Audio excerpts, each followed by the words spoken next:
Hello there, my very good friends. On this wrestling news video, is this the end for WWE ID? World title plans have been revealed for Santos Escobar. A huge star has made a shocking, literally huge by the way, a shocking return on a WWE house show. And finally, current TNA champions whose contracts are about to expire. I'm Andy. This is the news. No Adam today. He's taking a day off. Enjoy it. Enjoy it.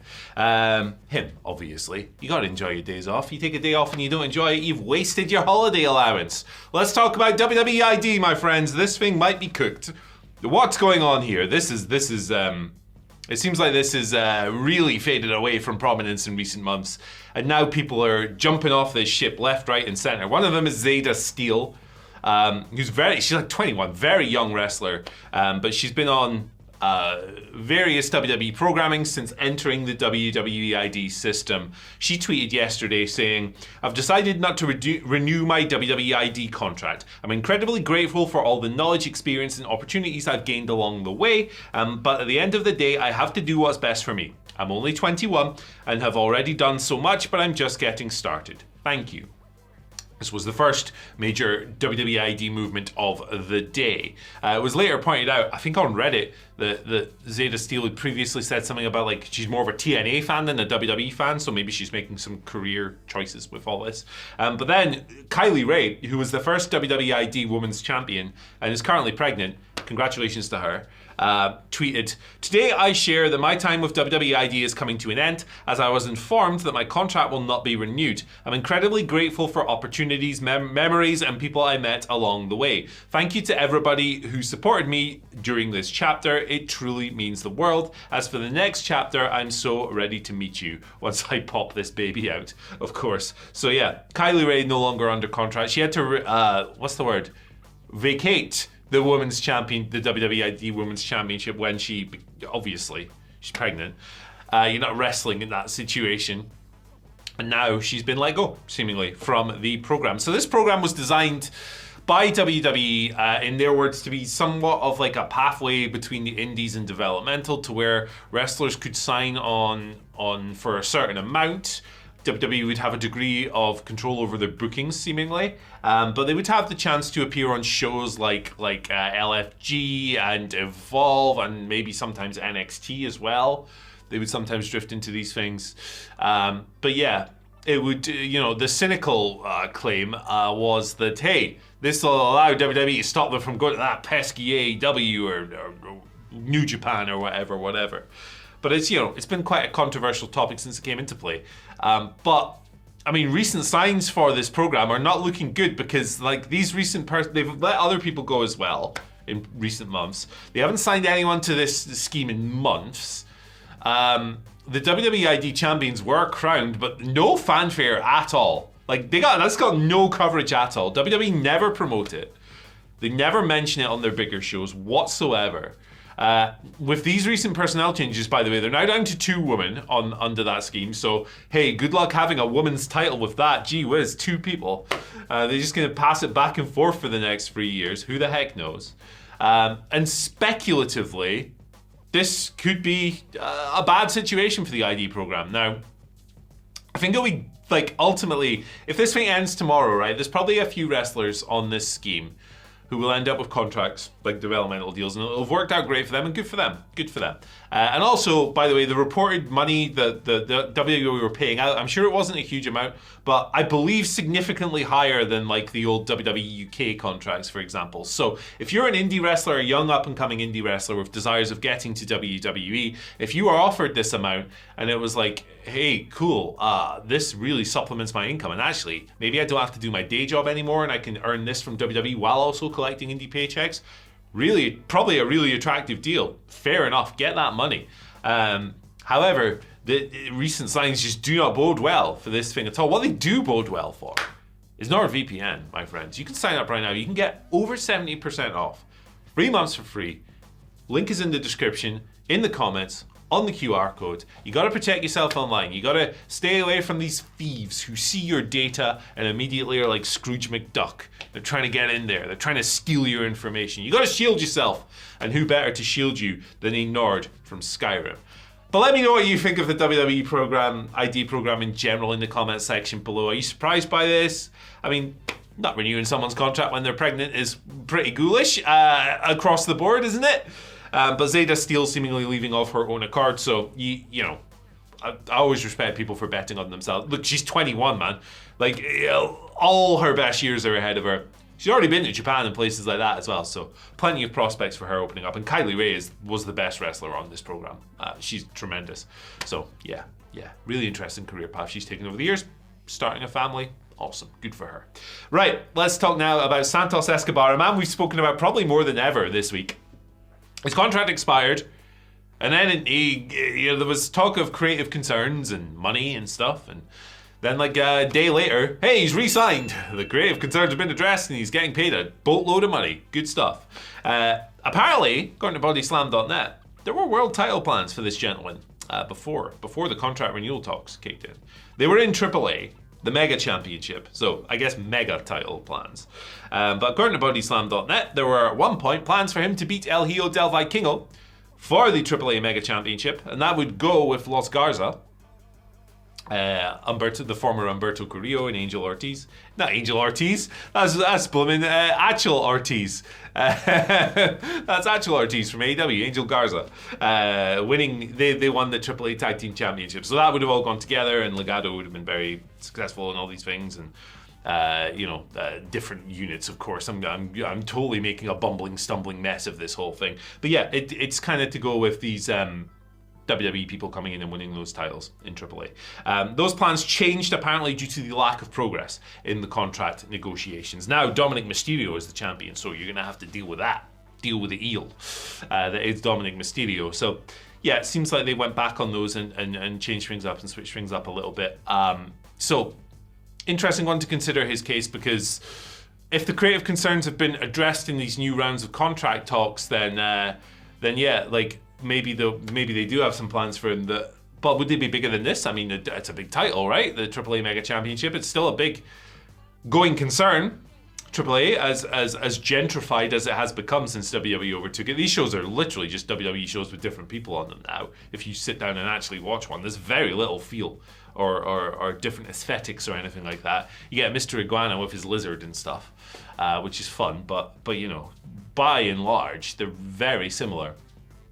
I'm interested to see what happens with Santos now. Like, cynically, right? They fired R-Truth, or they didn't renew his contract or whatever. They brought him back after the backlash, and then they did nothing with him, despite initial signs that they might. So I think it's fair to be cynical about this. Like, I don't see them pushing. Like, I think he's a very talented guy. He's a good wrestler, great talker, very charismatic. I think they could push him and he'd do a great job. I just don't think they will. Am I being too cynical about this? Let me know in the comments. I don't know, man. It's just, it's hard to be optimistic when the evidence is staring you right in the face. But there you go. Apparently was in line at one point, or they had talked about him winning the Mega Championship against Vikingo. Interesting stuff across the board. Let's talk now about a huge, literally huge WWE star who just returned at an NXT house show. Omos, my man, is back on the scene, beating up Lexus King. So he returned actually at a house show in Columbus yesterday. Surprise appearance. He was totally unannounced. And he beat Lexus King in what was his first WWE appearance of the year. It's blooming October. So, you know, we have seen him wrestle this year. He's been in Noah. He's been in AAA briefly, where he had a showdown with Microman. I loved him in Noah. It was a lot of fun. The partnership with Jack Morris was really cool, and I wish they did more with that. But he's not appeared for WWE on a WWE branded show in ages. There is a clip going around from the match with Lexus King. Lexus King talks smack to him and then eats a choke slam. It's good stuff. It's good stuff. Classic stuff. But yeah. Omos, he's re-signed with WWE. That was reported, or he revealed that earlier this year, so he is under contract. Look, for me, it's the same talking point over and over and over again with this. Booking giants is easy. Seriously, why do we overcomplicate booking giants? Why do people treat this topic as if it's some mystic riddle that needs to be solved? Oh, the great minds of the industry have never been able to crack how to book a giant properly. It's complete nonsense. It's really simple. The giant comes in. The giant beats ass. The giant kills people in a minute, 2 minutes. The Giant goes on a streak. The Giant is built up as this unconquerable, devastating force. The Giant looks unbeatable.